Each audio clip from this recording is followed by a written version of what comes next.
favorite books of 2020. I am just going to get right into the books.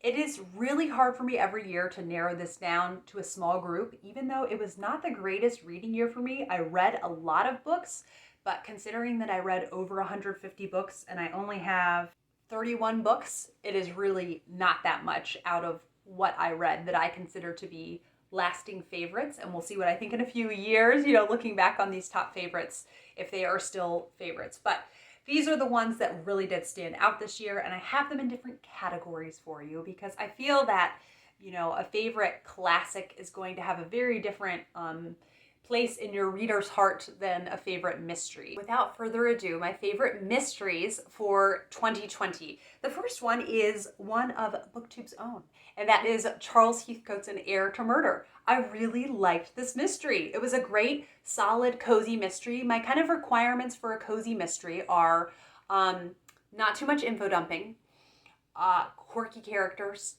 cozy settings, humor, and an interesting and suspenseful murder case. And this had all of those. So it's what I want out of a cozy mystery.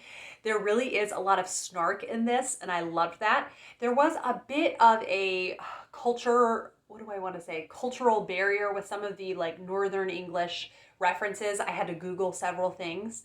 But other than that, it was really just such a fun reading experience, and I'm just so proud to know Charlie and to know that he's written that. So I definitely want to read Charlie Dorris's books, and I will definitely link his channel down below because it's just really cool. There's a booktuber who is an author and is someone that I've read.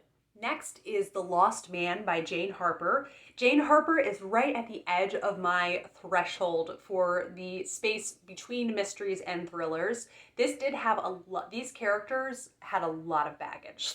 There was a lot going on with them, that they were, just a lot from their past that you're seeing hashed up. But I do kind of like that she used it as an opportunity to comment on bigger things in society, like gender roles and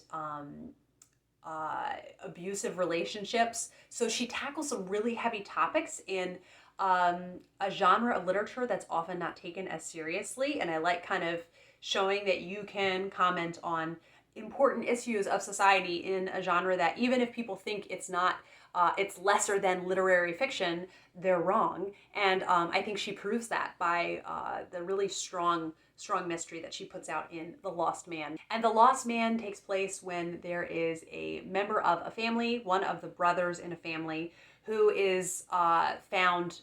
He's missing, and they eventually find his body in the desert, in the bush in Australia. And, if you're there, it's summertime and you are without water or shelter, you're going to die. And so he died. They don't know how he ended up there. They don't know why.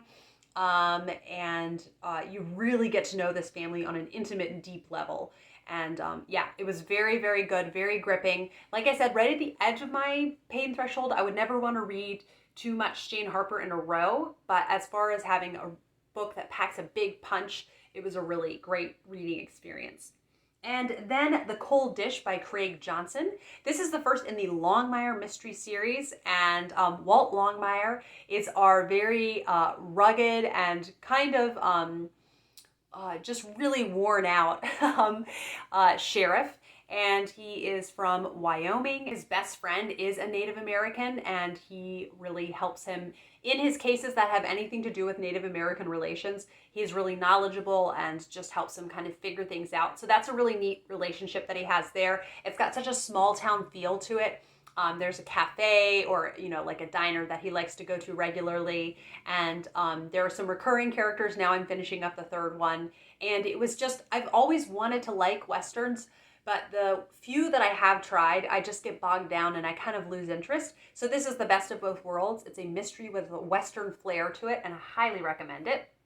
Next on the list is The Body in the Garden by Katharine Schellman. This was such a great debut mystery series, or debut mystery, and it's the first in the series. And our protagonist is Lily Adler, and she is a widow. She's a very recent widow living in the Regency era, and she is slowly kind of the sting of her grief is slowly coming off. It's been a couple of years, and she heads to London and is socializing more than she wants to, but she has a friend who is very persuasive. You need to go to this event, you need to go to that event. And she meets up with her husband's old friend Jack, and he kind of accompanies her to many of these events. And at one point, she overhears this kind of really tense, heated conversation in a garden at a party. And then later on, one of the members of this heated conversation is found dead. And she can't place the other voice. She doesn't know who it is. And so off starts her amateur sleuthing. And this just had a really great vibe, atmosphere to it. It was pacey. I love that I was constantly guessing what was going to be happening next. It was definitely set, you had a good sense of time, that it was set in the Regency era, different cultural things that were referenced. And I loved the character of Lily. I thought that the author, Katharine Schellman, had a really good balance between vulnerability in Lily, but showing that she had tenacity, and she really wanted to seek justice for this person who had been murdered. There's also some character development, and it was just a really strong start to a mystery series. So I very much look forward to following this series in the next year. There's one that's supposed to come out next year, so I definitely recommend The Body in the Garden. And next is Donna Leone's Death in a Strange Country. This is only the second mystery in the Commissario Brunetti series, so now I have 3 under my belt after Cloak and Dagger Christmas. I love this series. I love the sense of family that's in it. Brunetti lives in Venice, and you can tell he definitely feels that his home is a respite from kind of the stress and the immorality that he has to deal with a lot in his line of work, investigating murders. And his wife, Paola, is just such a personality. She's always cooking delicious things. She's very passionate about literature. She loves Henry James. So that's fun because Henry James may pop up on this list later. And he has 2 children. He has a daughter and a son. So you're always kind of checking in on what's happening in their lives. And his daughter is a voracious reader also. So there's definitely a big love of literature in this series. And the sense of place is wonderful. Just getting to see kind of the ins and outs of Venice. Also, there's a lot of commentary on nepotism within the government. So it's really interesting to follow this series. And as I also watch K-drama where nepotism is really present. So interesting to see the commentary on that. I definitely recommend it. And next on the list is Mr. Churchill Secretary by Susan Elia Macneal. The next 6 mysteries were all from Cloak and Dagger Christmas. I said in my reading goals of 2021 video that I did not read enough mysteries this year, and this proves it that half of them are from the one last month in the year. But I had so much fun during Cloak and Dagger Christmas. So yes, Mr. Churchill Secretary. It is the first in the Maggie Hope series, and it was everything I was dreaming that it was going to be. I was worried I was going to be let down, but I was proved so wrong. I just loved this. Was almost a thriller with just how she kept the tension built so well. Susan Elia Macneal, you have this slowly building, suspense that you have, and you kind of are sensing this impending doom throughout the book, and you don't know how to fix it. You don't know if anyone else picks up on what is happening, and you're getting narration both from our protagonists, but also from our antagonists, and I think it's really effective. Sometimes it creeps me out too much, but with this, it was not too creepy. This is set when Churchill is Prime Minister and World War II is ramping up. So I said in a Friday Reads I did during Cloak and Dagger Christmas, if you like the show Foyle's War, I highly, highly implore you to read this series. And I really liked the character of Maggie Hope and kind of finding out about different aspects of herself that she had never even thought to wonder about before. And it was very full of characters with interesting relationships with each other. And I love that aspect of it. Love getting to dive deep into relationships with characters. So it was really, really such a fun read. Can't wait to continue with that series. And then I picked up a series that I hadn't read for a couple of years, and that is Dark Fire by C.J. Sansom. This is the second in his Matthew Shardlake series, and is about this family where a boy was found at the bottom of a well, and several members in the family are testifying they saw a cousin of this boy shove him into the well. And so it looks like beyond a shadow of a doubt that Matthew Shardlake, shadow of a doubt that this cousin did it. But Matthew Shardlake thinks, like, he goes to the house and something just seems off. So he wants to investigate this more. She's going to be pressed if she does not give up information. And pressed meaning literally her body would be pressed down with weights. This is set in Tudor England, and this is what they did to try to get people to confess. He wants this to be delayed as much as possible, so Oliver Cromwell strikes a deal with him and says, hey, I want you to investigate this, this substance called dark fire, and I want you to find it. I told the king I would bring it, and now I've lost the formula. So I will delay her being pressed if you find me this dark fire. And so it's, again, this one felt almost like a thriller. It was just so diverting. I loved it. Can't wait to get to the next in the series, and I'm planning with Julie from Hungry Bookworm to do that in February. Really excited to get to the next in the series. Then I read Kissing Christmas Goodbye by M.C. Beaton. This does have not too much Christmas in it, but I like there's a lot of talking about Christmas excitement. I love the Agatha Raisin series. Just whenever I think about it, I'm ready to pick up another one. So I went ahead and checked out 2 on Hoopla for next month. Can't wait to read them. And solid, cozy mystery series.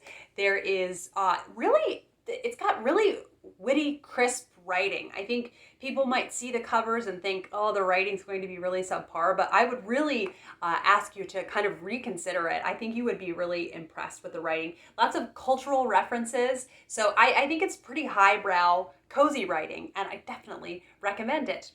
Then next is Cards on the Table by Agatha Christie. This was in the Hercule Poirot series. Hercule Poirot attends a party with several other people. He knows of one, and I was so excited to finally get to the parts of the Poirot series that she is in. Ariadne Oliver, who is a mystery author herself, and just one of my favorite characters. I always loved her on the show, and so it was great to get to the part of the book series that she is in. He attends this party, and the host, while everyone, I think it's 8 other people at the party are playing bridge, the host sits by the fire, and at the end of the bridge playing, he is found dead. So, of course, Poirot has to figure out exactly who did it. This was thrilling, and there is a lot of talk about bridge in this. I know nothing about bridge, and it made me want to know how to play bridge, but even that being said, I still loved this. It was really, she tricked me again with the twists and turns. I usually don't see it coming with Agatha Christie. There is a reason, she has such a reputation, and I really, really enjoyed Cards on the Table. Then The Box of Delights by John Masefield. This is the one that I have to hold up in front of me, so I won't have to put the picture up later on. Peter and I have a whole review video coming out about this, so you can tell if it ended up on my favorites. I really, really enjoyed this. The writing in this was absolutely stunning. It was just beautiful. This was written in I think it's the 30s.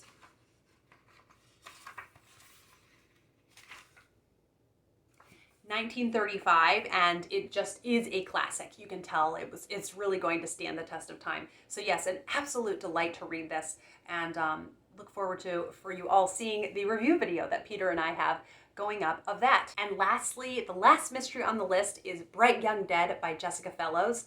This was, again, another one that just had me on the edge of my seat. I read the first one, which is the Mitford murders. I read the first one in this series a couple years ago, and I had avoided this series since that because I thought it's not going to live up to it. I was kind of worried it would just disappoint me, but it was so good. In this one, there is a birthday party that several of the Mitford sisters attend. And one of the people attending the party is a misanthrope who we've gotten to kind of know through the beginning of the book, and he's just really detestable. You don't like him. And our sleuth, our main character in this, Louisa, who is a nanny to the younger Mitford children and kind of a chaperone to the older ones when they go to parties like this, they're able to go without their parents because Louisa accompanies them. So Louisa comes to the party with them, and there's certain events that Louisa helps set forward that have this ripple effect that gave a lot of added tension to it. You wonder kind of when certain secrets were going to come out. Just the tension was just beautiful in this. I highly recommend it. It's a great historical, on the cozier end mystery series, and I really, really liked this. Can't wait to continue on. There's a third one already out, and then I think the fourth one either just came out or is going to come out in the new year. So looking forward to continuing on with that series, and especially the audiobook is wonderful, wonderful narration. Okay, on to just I don't know, just general fiction. Yeah, the general fiction that ended up on the favorites list. And first is The Stepsister Scheme by Jim C. Hines. This was one of the Cinderella retellings I read this year. I did not read nearly enough Cinderella retellings this year, but this is the only one. I think I read around 6, so this is the one that made the cut. So if you're looking, I have done the work for you. I have vetted out of the 6 Cinderella retellings. This is one that I would definitely recommend. What's fun is it has several fairy tale characters traveling together. Sleeping Beauty and Snow White. Yes, Sleeping Beauty and Snow White travel with Cinderella to rescue Prince Charming, who has been kidnapped by one of Cinderella's evil stepsisters. And so it's this wonderful kind of like girl power journey to go rescue the prince. There's such wonderful depth to the characterization. There's so many layers, and it was just a lovely journey to really get to know these characters well and to follow them on their journey. And it just had me on the edge of my seat. I loved it, so I definitely recommend it. Then At Home in Mitford by Jan Karon. This ended up on my favorite, so you should not be surprised then that this year is the year, A Year in Mitford, that I'm hosting with Rainey from Rainy Day Reads, Angie from Literary Labors, and Chelsea from Voyage of a Time Wanderer. And this is a delightful kind of domestic fiction series set in a small town in North Carolina. And our protagonist is Father Tim, and you follow the ups and downs, the peaks and the valleys of him serving as a priest in this little sleepy town.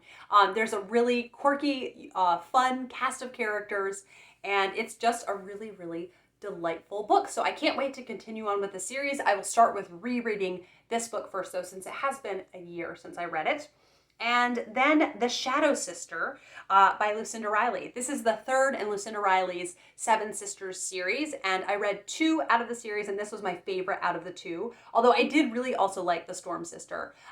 This one involves Beatrix Potter somewhat. So most of it takes place in England. In this one involves writing, and there's going to be, I think there's a theme which I'm not all that thrilled about, of forbidden love. It's just a really stressful kind of plot line to me. I don't want to worry about whether someone is married to someone or not, so whether they can be with our protagonist. I don't like that that seems to be a running theme in the first 3. It's never out and out adultery, but it just always makes me a little nervous. And so I'm curious as I continue on. I hope that's not something that's an element of every book. Like, what are we saying here if this isn't every book? If you as an author, are you saying this is something you endorse? Like, would you want someone to do this to you? Would you want someone to leave you for another person? So I hope that's not a running theme. That being said, she knows how to write a really gripping story. And it was just really compelling. I found some characters that I really loved in this, and just really steadfast love that you can have for someone through really turbulent events in the world. World War II is going to come to play, I think, in pretty much every book. If we're going back, several generations, I think it's going to come to play. So it's interesting to see it in different countries, how it affects it differently. The first one in Argentina, it makes the economy, spiral into a depression. And in England, you're seeing much more tangible, like firsthand effects from people going to war and serving. So I realize I'm already at 21 minutes. I know I will have some whittling down there in editing, but I'm going to stop it here and then pick back up with the next section of my favorites. And yes, thank you for watching, and I will be back with more favorites.